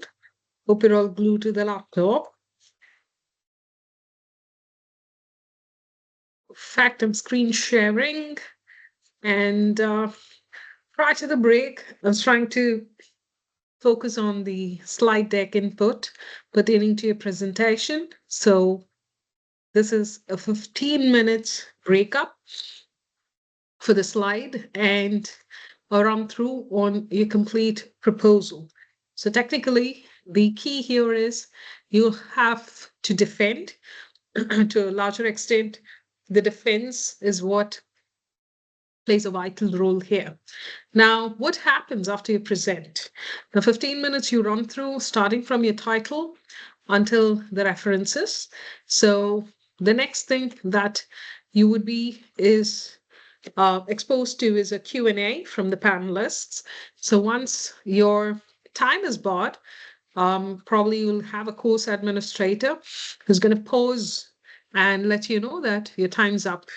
So at that point of time, excuse me, you may have to run through a pretty quick because there will be another slot for the different student for the next 20 minutes. So you may have to wrap up. So in between, you may have an interruption and the course admin would give you a heads up as well. So please ensure you time it for 15 minutes. And the next thing is we're going to look at the frequently asked questions in the panel. So I've tried to collate a few questions, but it's just not restricted to these. It may be beyond this as well, but fundamentally, the frequency of the questions goes this way. So first of all, the panelists are going to ask you, why did you choose this particular topic? Right? So you must be in a position to state what exactly is the reason for you to choose the topic. That's really important because as a researcher, you have to substantiate. Now, what common factors can you use as in response as well? Yeah. What common factors you can use as an example here is as a response. First of all, you can talk about curiosity. Probably you were curious about the particular topic and you felt that there's a value addition that can bring into their existing literature. Through your study, it's going to add value. Key interest. Some of you all may be keen in operations management or some of the streamlines, which would have motivated you to pick the topic and relevance to the sector. Maybe you are involved and you're working as an employee in that particular sector, and you felt that it's relevant to my sector and employment, and hence it motivated you to pick the topic. And finally, you can also talk about business requirement. So it's essential, and you felt that for a corporate context, that this topic would aid a better result, and then you can go ahead with it. So this is just a directive, which is why I've written it as directive and not limited to only these, but you can go further and let them know your response as well. This is just a directive that I'm providing. Next, what is the main aim of your research? Aim, you have already included in the slide. So don't fumble. The first key in your panel when the Q&A starts, do not fumble. Aim doesn't appear anywhere. What aim are they asking? No, you have covered aim as part of your presentation. They're talking about the research aim. So when a question about aim is put forth to you, you're just going to talk about the aim of the study. So sometimes most of the question is absolutely what you would have presented. So do not fumble or do not get panicked. The more you get panicked, the more the people probe you, and then at some point of time you'll feel that I prepared well, but I couldn't justify the presentation. So calm, composed is just going to be like an online presentation on the screen, you and the two panelists. That is all. So do not have any apprehensions. So aim of the research, do not search anywhere. It's already there on your deck. Aim, objectives, and questions. Interconnect that and answer that question. Then what is the basis of a research question? So why did you even frame those research questions? Justification of the same you need to provide, and how did you derive the research objectives? Again, aligning your questions and the aim you need to justify. In fact, these three have interconnection in their responses. So the first question after they ask, they move to the fifth one. You do not get on the tangent differently. Please stick to the objectives, questions, and aim if the frequency of the question is around these. Then, what is the importance of lit review in your research? You know, you have done exhaustive literature review. So please have some points articulated to justify what is the significance of the review as well. And what is important literature review that stands out in your research? That can also be a question. So try to see which can correlate to your work and you can identify similar to that. And critical understanding of literature review. So what exactly is literature review to you? That's a basic question. So you must know how, like how I asked, what exactly is the significance of conclusion? And so many of you all gave me the right answer. So it's just a direct question there. So understanding on critical literature review and methodology used. Again, do not fumble. You have explained. And do not try to go back to the slide to recorrect it or look into the piece of knowledge that you may get from the deck, but rather be very mindful that you know each and every layer. So don't keep cross-checking whatever they ask, going back to the slide, referring, and then getting back. And justify the research methodology. So this should be in line. You can't pick a deductive study and give a qualitative approach. That is incorrect. So you have to justify. So should they identify any incorrect pattern in the Sanders research onion, they're going to question you back. So please ensure that you justify on the methodology. So the 6 layers have to align in line with your study as well. And then justify the research philosophy, strategy, approach, and choice, which means, again, every layer of the Sanders research onion, you must have a clarity. And time horizon, cross-section, it's one clear-cut answer. It's a one-time data collection. That's what you're going to do. And what is your sampling choice? You know, your sample, random sampling, snowball sampling, cluster sampling. I've taught you that. So pick the right sampling. And how do you think you'll collect the data? So if it's qualitative, you say interview. If it's quantitative, you say it's survey. And what is the sample size? Qualitative, not 15 to 20, rather 10 to 12 will hold good. This quantitative, we definitely need 75 to 100. 100 is a must. 75, later point of time, on a grace mark, we qualify 75. If not, it's 100. How do you think you will analyze the data? So thematic analysis, descriptive or inferential, but predominantly inferential is accepted by the university. And plan of your questionnaire, framework of the questionnaire. Technically, you can talk about what the questionnaire covers, the demographic questions and the research questions aligning towards each and everything that you can justify. And possible bottleneck you think you may face during your dissertation, challenges. Talk about the challenges and outcome of the research is your research question again, and profile of your respondents. If you're doing a qualitative study, at least a profile is necessary there. And these are directives for information. It's just not limited to these, but you're free to go beyond this. This is just like pathway for you. And in literature review, So this is also one of the way, excuse me, they can have the slide deck projected. Identify the themes in which your findings can be undertaken, and then try to articulate the citations which correlates towards the theme as well. I have projected that as well below in the PPT framework, so you can try to refer this. And apart from that, the stages of research development: preparatory, data collection, data analysis, your dissertation writing, and final write-up and submission.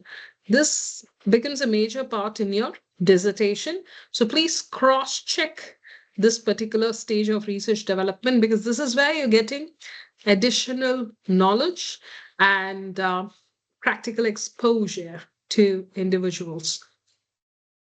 And someone asked me about the rubric. So this is a rubric from the perspective of an assessor. Redo or fail. You cannot do a mixed method. There cannot be a pragmatic approach. And if your literature review is poor, now given the components here, for information, the proposal and the presentation just gives a pass or fail grade. Irrespective of your proposal graded for a 71 distinction, you only get a pass or fail in your mark sheet. So please be very mindful about that. And your dissertation scores is what will get projected in your transcripts as well. For as long as your proposal is concerned, you get a pass or fail only. Nevertheless, your proposal will be evaluated for 100, and for the presentation as well, the evaluation would be 100, and then we convert that with a component of 50 and 50, and we take the output for 100, and that's how we declare pass or fail. If you score a 50, that's going to be a border pass. Less than 50 is going to be definitely a fail.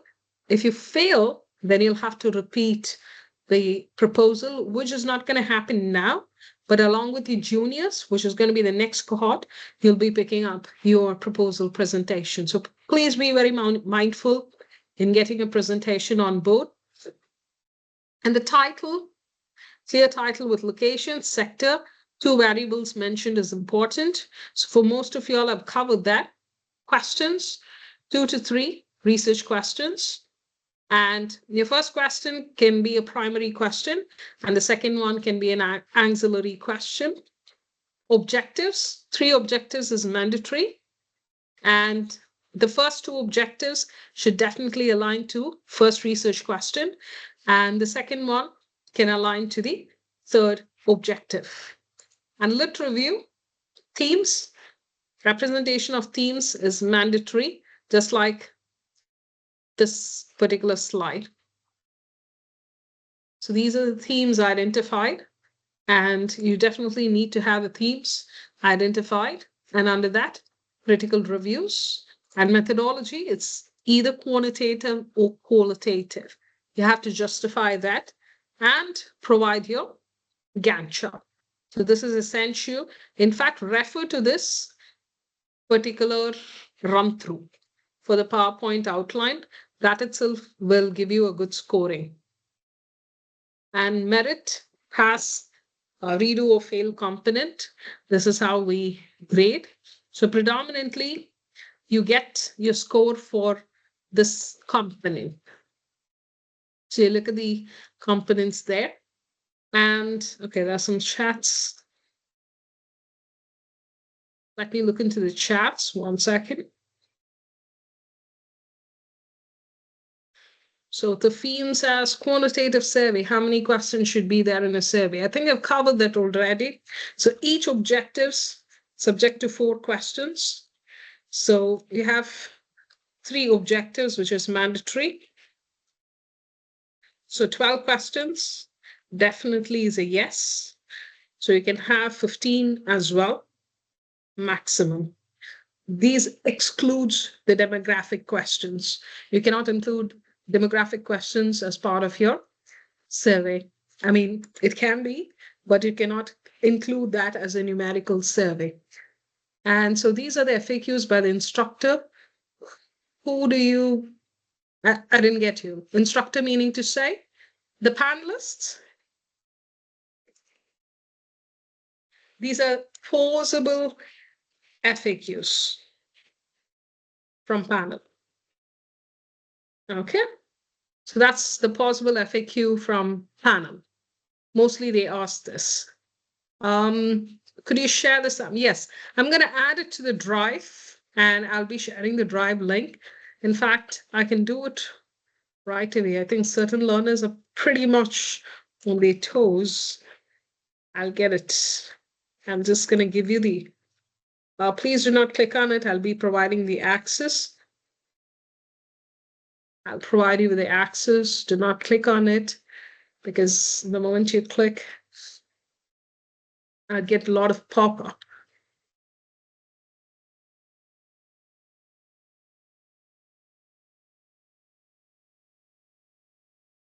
One second, it's a restricted access.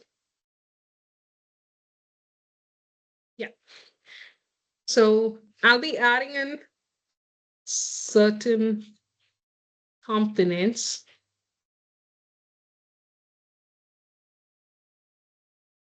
Okay, so for my reference, I'm just going to write it in the chat box.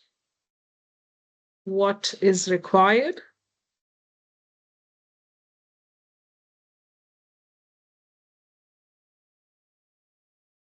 Yes, provided on the LMS, that's the same learner's work of mine. I've asked them to add, so you can refer to, but I'm just going to provide the drive link, Michael. I'll be adding in a few major documents there so that people do not forget on those aspects. All right, so yeah, now coming back to, thanks, nevertheless, it's just hinted on that so that learners know that it's on the deck. Yeah, now coming back to the next tab, which ideally talks about the choices of research, which I've explained to you in the third LO, which is on quantitative and qualitative study. Now, most of y'all would have been in a position not to know which one to pick. So for you, this is going to be a checklist. So please refer to this and do not get incorrect concept in your deck, that is in your PowerPoint presentation. Because in Sanders Research Onion, if you notice, the layers are inclusive of multiple terminologies. So I've given a huge list here. So again, have some patience. I'm going to explain and then pick up the chat there. So for the research choices, quantitative and qualitative, I've given an outline. So please refer to this. The philosophy, which is your first layer, positivism, interpretivism. This is what you have to use. Nothing. Don't bring, excuse me, don't bring pragmatism. Don't bring exploratory. Too many stuffs are there in the Sanders Research Onion. If you don't know the terminologies, do not try to reflect on the slide. So please refer to this checklist, which I would highly recommend for people, because predominantly I see people random names on the philosophy they get when it is on their presentation. So you need to understand before you write what the philosophy is. So for quantitative, positivism, qualitative interpretivism. Beyond that, if your study is, please double check what your study is all about or have a clarity and then pick up. So I've given an overview on what can be inclusive in this positivism and an overview on what can be inclusive in the interpretivism. So the data should be descriptive, less number of respondents, and qualitative, like I mentioned, 10 to 12 holds good. So if your plan of action are these, pick quantitative. If your plan of action are these, pick qualitative. So the checklist is made very easy for you. So please do not commit the same mistake and then fail in your proposals. And approach, the second layer, deductive, inductive. So like I told you, if it's quantitative, deductive is what it follows at the next layer. If it's qualitative, inductive is what it follows as a next layer. The strategy, the third layer, survey. And here, case study in depth. Do not try to pick this. I've mentioned it there, not to pick, but the moment you people will look, you will pick it there. It's better you delete it. So survey, grounded theory, or if you have a in-depth analysis, you can get it. Methodological choice, quantitative, qualitative. Again, it's the same drill here.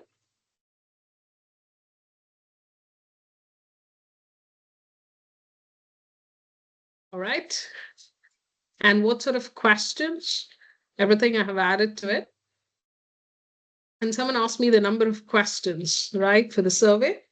So you can have 3 objectives into 4, 12 questions, excluding demographic. And at the max, you can stretch it to 15 questions. People go beyond it, it's fine, but then have a rationale behind your question. So please have a rationale behind your questions. Above 15 is still fine, but please get in the rationale. If not, do not go beyond that. Cross-sectional, this is a clear-cut output for the time horizon, and you cannot do a longitudinal study, so it's cross-sectional. So which is why I say don't pick and choose the terminologies and get it wrong. So please follow this guideline for Sanders Research Onion. And data collection, again, questionnaire is essential. Now, for the survey, the questionnaire is essential. And for the interview, you create a checklist of questions, which is again structured or semi-structured, and have a thematic analysis. Now for survey, I would like to show you again how it can be created using Google Forms. Now this is again one of my learners' work. So telemedicine adoption in Abu Dhabi. In fact, this person was from, she's actually a nurse, and she wanted to do this study. So patient-related factors influencing telemedicine adoption in Abu Dhabi was what she was looking up to. And the question, when you start creating, please give an overview. This, you would get it as a part of Gmail in the form of forms. And this is a Google form. And these are the demographic questions: gender, age, nationality. Don't put question numbers for these questions. Now, again, these questions are part of her study. Okay, so which is why the person I have approved for demographics to be included. Now, for you, or for those of y'all who do not want these questions, you can eliminate. But since it's demographic questions, I have asked her to keep it in a separate section, and she's done that. And predominantly the languages spoken, whatever is her exposure on experience, she's tried to bring in all those here. And she works in Abu Dhabi, so whatever she's observed is what she's brought in here on demographics. And other sections here, now these go in line with her objectives. So these are the questions, and this is Likkert's 5-point scale. So the range here, again, that aligns to one of the objectives. So if you notice, the quantum of the questions are high. It's not 15. That is required because her objectives had too many variables to cover. So, which is why we worked on Likert scale as well. And in fact, her work got published as well. So, um, I also had to be very stern in getting it perfect as well. So, if you notice, she aimed 150. She actually said, I would like to aim at 150 because she's from the same profession, and she landed up to 129. So there were a lot of patients whom she picked up as respondents from that particular hospital she was working in. So they tried to cover 129. Now, if you notice, I'm also projecting to you the response because we did the statistical analysis. And the other day I was trying to tell you the Google Sheets, when you use Google Form, it's easy that the responses can be converted into sheet. And this sheet, if you notice, we did a correlation using Excel. So our data analysis becomes easy. So all these responses, we will be able to get on Excel using Google Forms.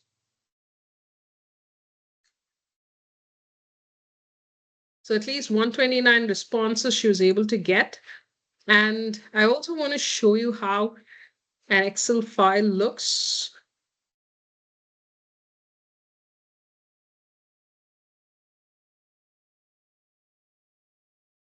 So this is one of my learners' survey. So I technically, when I ask them to run a quantitative, I also take it on meeting online. And this is a different survey, which I just wanted to show you how an Excel file looks when the survey is downloaded. So even here it's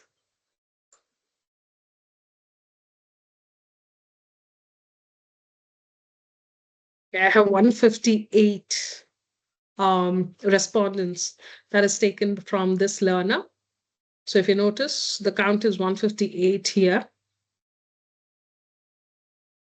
So this is gas detection system.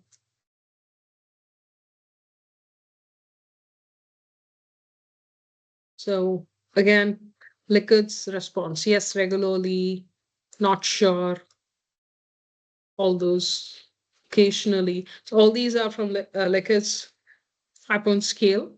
This is a different study, not the one that I showed on Google Forms. So then we try to code this, and then we do a analysis of data. So your supervisors are going to help you, but I just wanted to show you how it looks. Peter, I'm going to unlock it. Since I was explaining, and just put it on hold. I'll unlock it probably after the session. Okay. So that's on your survey. And coming back to one of the samples.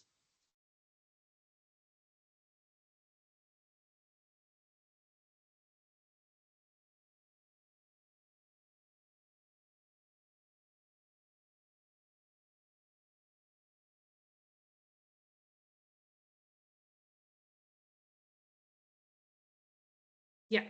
So this is the sample of your proposal. And the prototype, the assignment brief is completely in your module kit present. So fill in your name, your number, which is your student ID as per PMU, the email ID, and the date in which you have submitted the assignment. Ensure the checklist is filled. The total proposal word count is 2,500. You're in a position to either cross plus or minus 10%, reduce or surpass 10% only.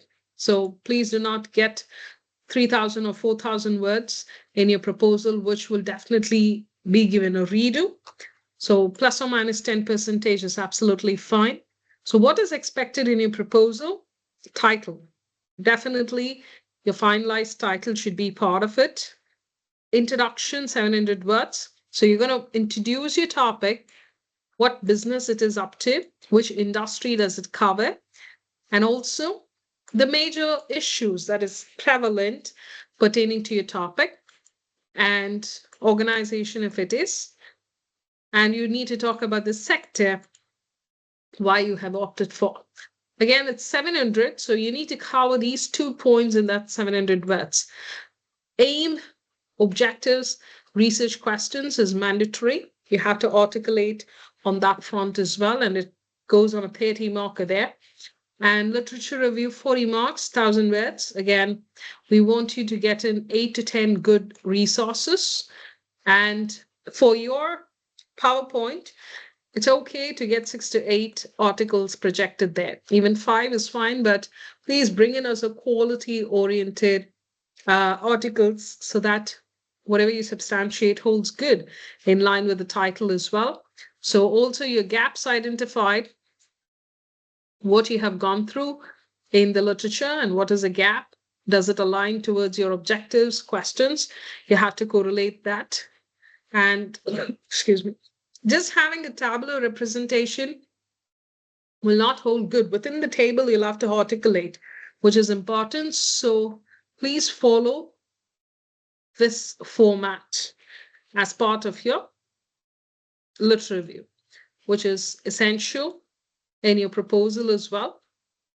So this is how your literature review needs to come into the picture.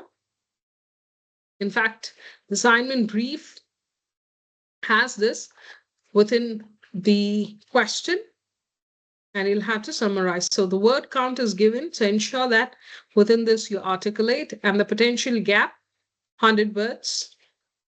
So you need to identify the gap and expand. And the methodology, research philosophy, approach. For this, again, kindly refer to this particular tab. All right. So your methodology is filled, the design, philosophy, approach, methodology. So here as well, we've given you a direction. So please choose that. And cross-sectional is by default there. So apart from choosing it, it's a 300-word question. So you'll have to explain it as well. So why is it a positivism philosophy? You'll have to explain completely. And then the plan and the timeline, the tabular representation, and the Gantt chart is depicted. You can edit it, in fact, the same, and change the color into black so that your work is done here. And references in bibliography should be in Harvard referencing style. So Emerald, the Harvard referencing style. As part of your assignment brief, you will find this. In fact, your module kit has an overview as well. Let me get back to your module kit.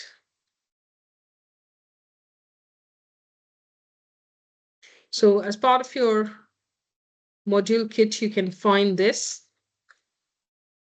So handbook and the Harvard referencing is added in the PDF.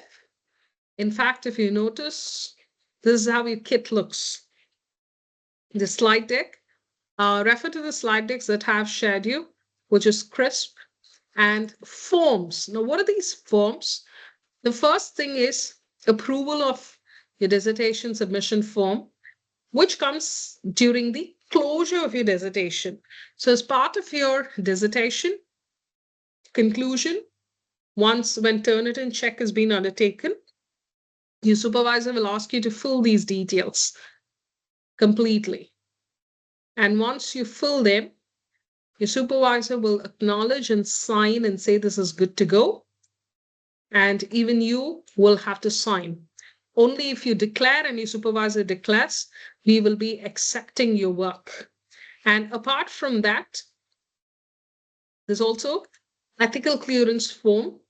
which during the third chapter submission, you have to duly fill and get the signature from your supervisor here, comments by chair of research committee.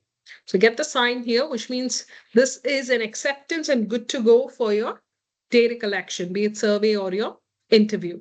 So third chapter, when you conclude, this has to be filled. And you can also refer to my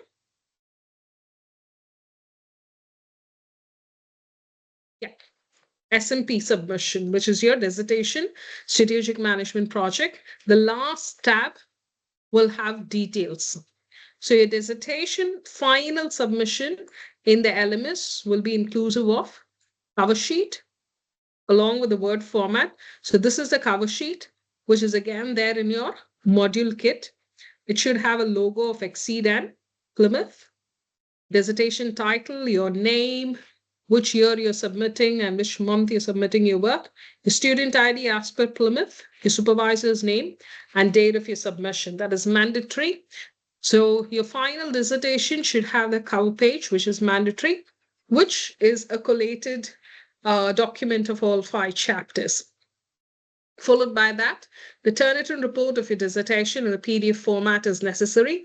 Less than 40% and less than 3% individual source is what your supervisor will check. Only if this is clear, they would sign in the dissertation form. Ethical clearance form, third chapter, when you submit, you'll have to duly fill this. Once this is signed, only then you proceed with the data collection. An approval form, again, this is what I showed here. So ethical clearance form looks this way, and approval forms, they look this way. You'll have to duly fill in the details. And I've given an outline on the analysis of the dissertation, how you'll have to represent. So for qualitative study, what softwares you can use, I have projected it here. And for quantitative, the softwares which you can use for descriptive statistics and inferential statistics.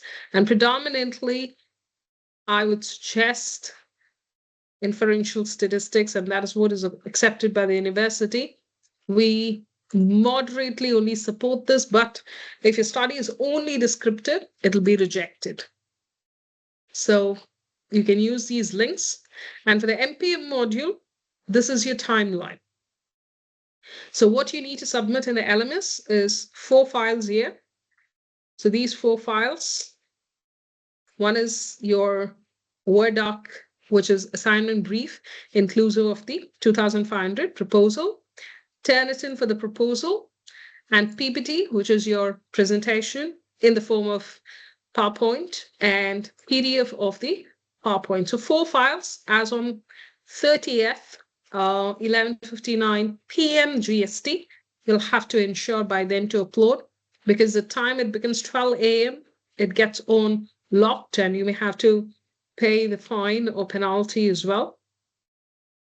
And again, quite important, I would say, the MPM presentation dates are non-negotiable. So please ensure it's just a 15-minute slot that you'll have to attend. And if you do not submit on 30th of August your work, you may have to pay the late fee, and then the portal will be opened, and then you may have to submit your 4 files. And as on December 15th is your final submission of dissertation. So for you to refer this date, please come back to MPM module and the dissertation as well. In fact, I can add it here as well for better understanding so that you don't miss out. So the first chapter, timeline, second chapter, timeline, third chapter, fourth, fifth. In fact, today is what I was explaining on conclusion and recommendation. So the first draft, along with the Turnitin, 10th is what you need to submit to your supervisor. And your final submission, along with some edit aspect which your supervisor will suggest you, 15th. After 15th, whoever is going to submit, you'll have to pay the late fine. And then only you submit. So for your information, 20th is not the submission date, it is 15. So please keep this in mind. So 20th is only for people who need to pay a fine, lager fine, and then get the submission undertaken. So these meetings, which is between you and the supervisor, will happen during dissertation. So 3 mandatory meetings needs to be undertaken between you and the supervisor, which is on one-on-one basis. Please ask them to do it on one-on-one basis. Should you have any complaints, raise it to the program team. We will look into it. So the meeting time, meeting schedule is negotiable. So depending on your convenience, and you can propose it to your supervisor, depending on their schedule as well. Unanimously, you can decide. So these are negotiable, but the final submission date, 15th, is non-negotiable. So do not submit after 15th and say that, no, I asked permission from my supervisor. My supervisor told, okay, it's not going to work. So 15th is your final submission. That's non-negotiable. And your presentation. And 30th, your final submission of PPTs and assignment in the LMS is non-negotiable. I'll pick some questions there. I can see the chat. Okay, so it's the same ID and the password which is being provided, which you were using earlier, but the ID and the password we have changed, Michael. So you can use that and run the Turnitin check. All right. So if you need further guidance, since it's a CU transfer, you can get in touch with Cass. He'll help you further.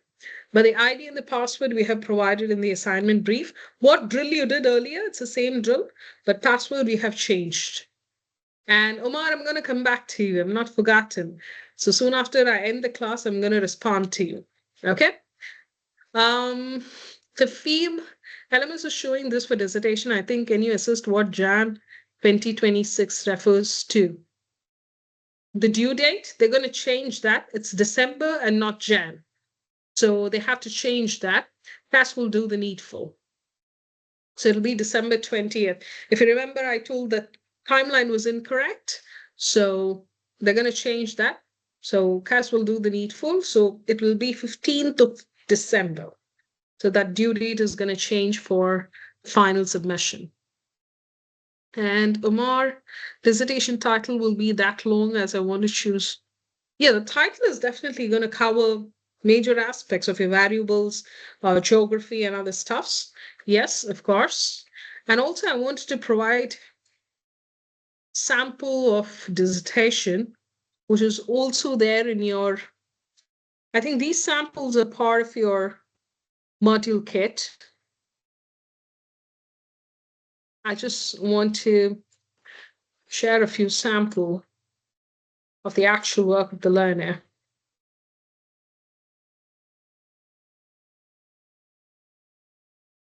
Right, so this is how your dissertation needs to look like. The cover page, name, and this line will actually be part of your format on the prototype as well. So student ID as per the university. Table of contents is essential.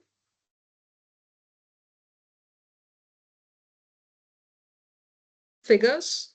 Again, especially for my learners, I am very particular because I look for the publications to be undertaken for them. So figures separately, I've asked them. Abstract, like I mentioned, is mandatory. And then you need to give acknowledgements. You can, if not, that's okay. An introduction, your first chapter, background. So see, citations are very essential. And problem statement. This is part of the first chapter. What I'm projecting to you is a dissertation, the objectives, research question. I generally align all 3 with 3 research questions, and I ask my learners to follow that. I don't limit it to 2 research questions. Then chapter 2, literature review. These are the models which I have asked the learner to pick and the theory. So these are the themes in the literature review: employee engagement.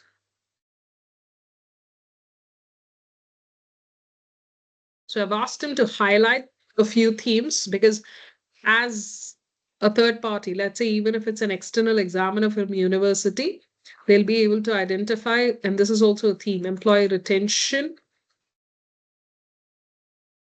And we have gotten the relationship between employee engagement and employee retention as well.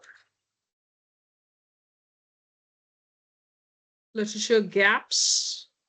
Again, in this sub-themes, I had insisted the learner to get. In fact, this is a distinction paper, which is why I wanted to show to you. And methodology, the 3rd chapter. Sometimes you can also go by this format.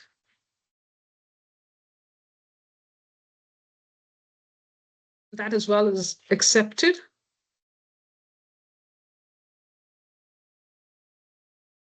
And you can start this way. Sanders Research Onion, philosophy, positivism, approach, deduction, quantitative research. So, I mean, the learners, definitely your study needs to be exhaustive.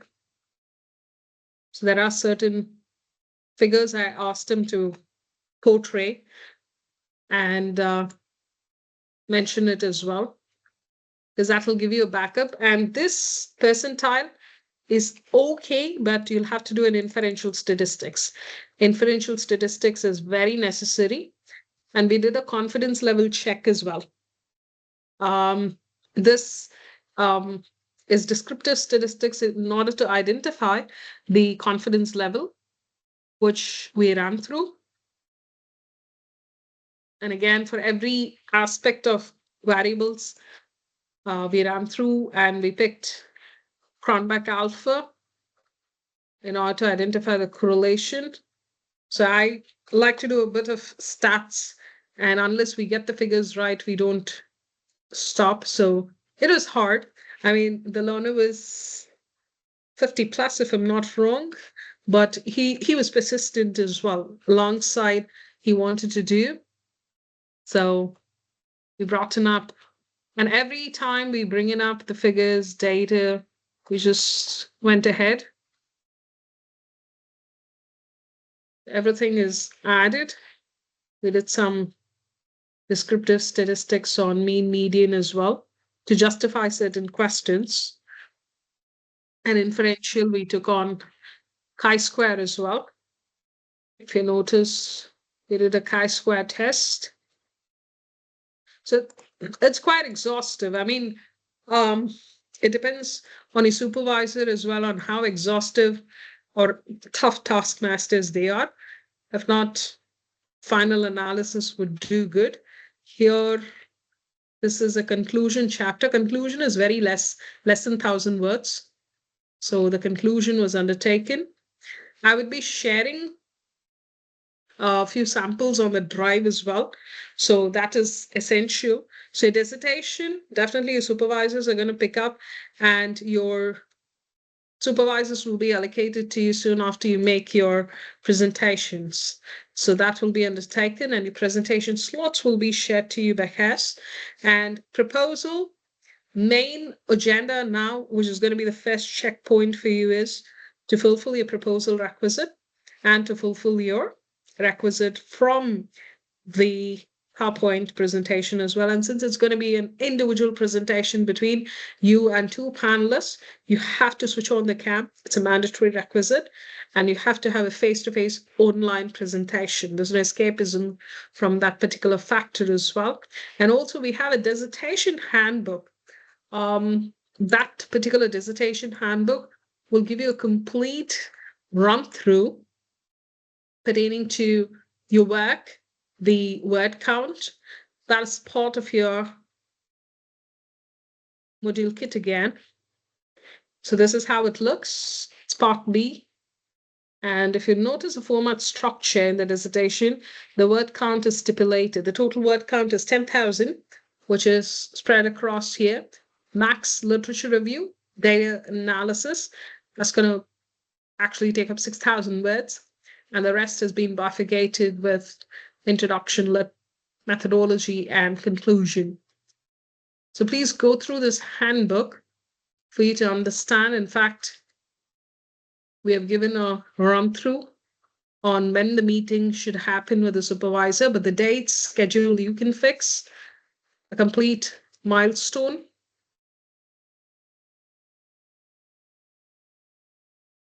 Format, cover page is mandatory, abstract, references. So please go through this to understand, and nevertheless, your supervisor is going to help you. That's definitely there. And you will definitely get it at some point of time. This will help you to a larger extent to understand the pattern of your work as well. So do not involve yourself in getting a reset component. I mean, you can't afford to do that now at this stage because it's going to be your final wrap up. And please ensure to write to me if you have any queries. But by next week, probably 28th onwards, I would be away from the laptop. So at that point of time, I'll give you another faculty who's also teaching RM parallelly. Her ID, you can get in touch with her for queries. But anything before 28th, I'll be more than happy to pick it up.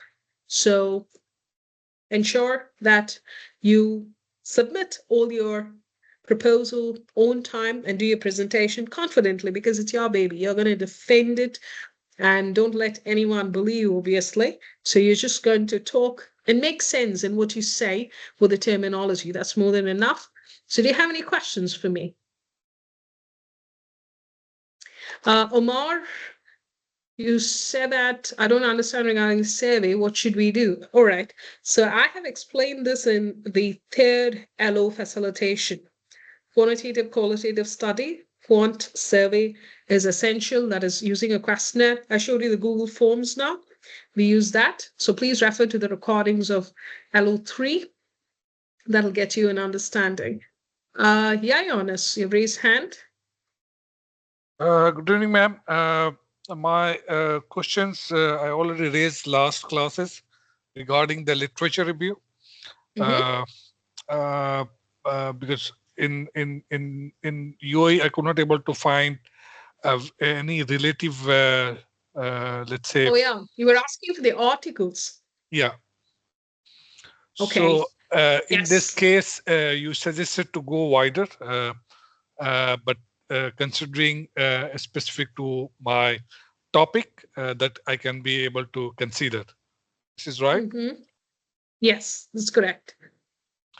Now, in related to the similar, now let's say if I'm going wider, probably the gap which I'm going to do the gap analysis, there should not be any gap because there is no study I've disclosed from the region, from the specific. Not even variables. No, forget about the region. Region specific articles will be very limited, Jonas. Yeah. But not even the variables that you have opted for.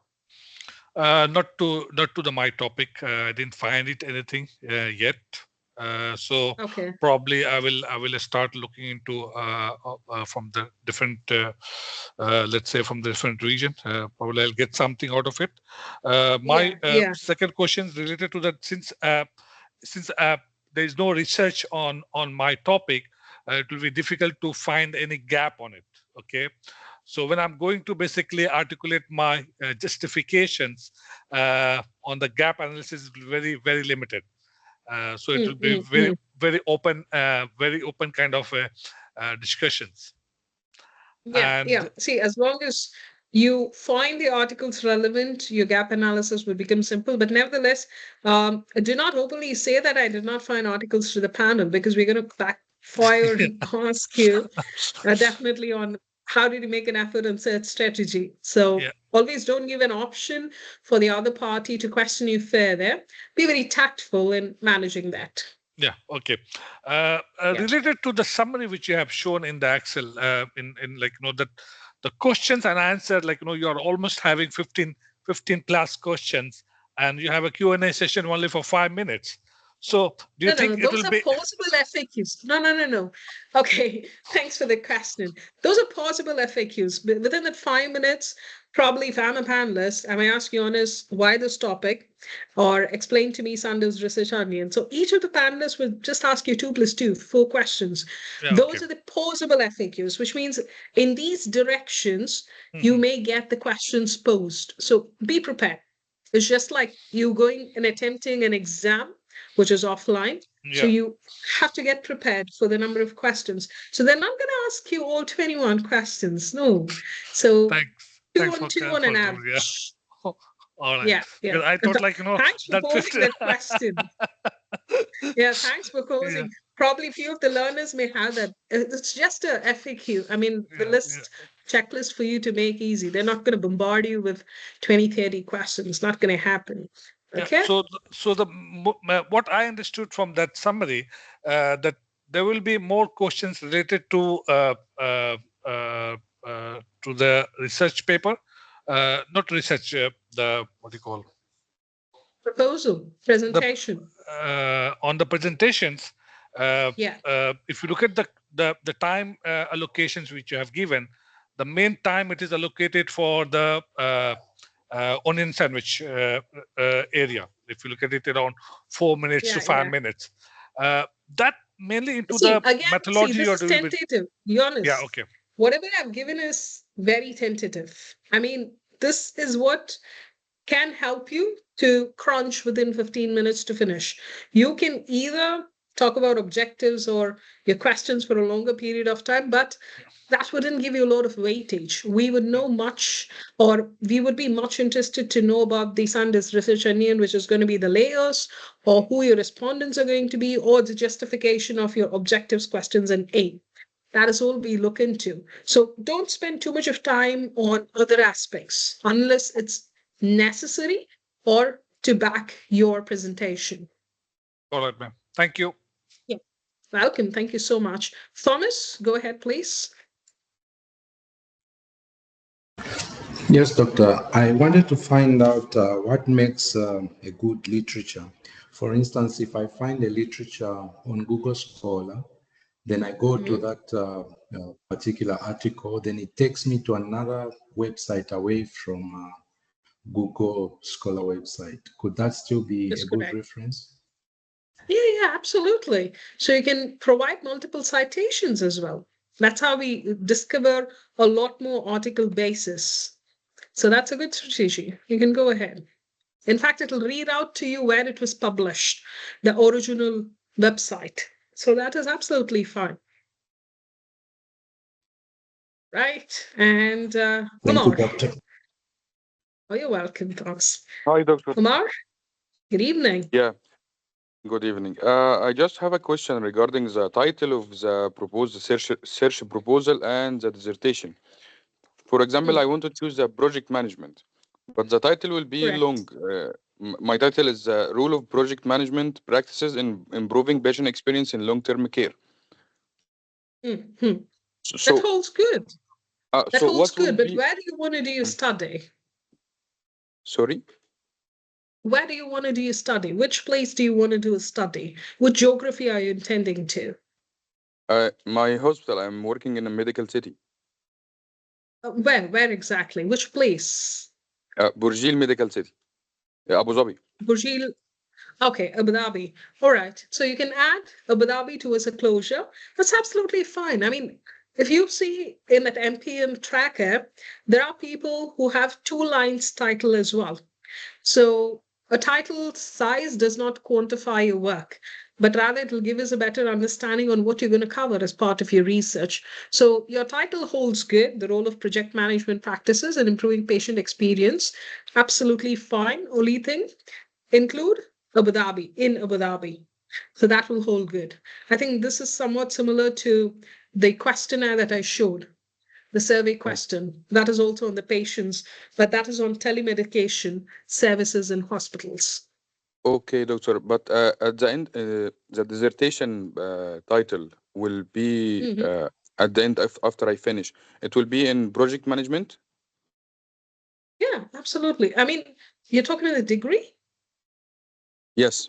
or the dissertation title. Dissertation title is as the same as your proposal title. There wouldn't be any change.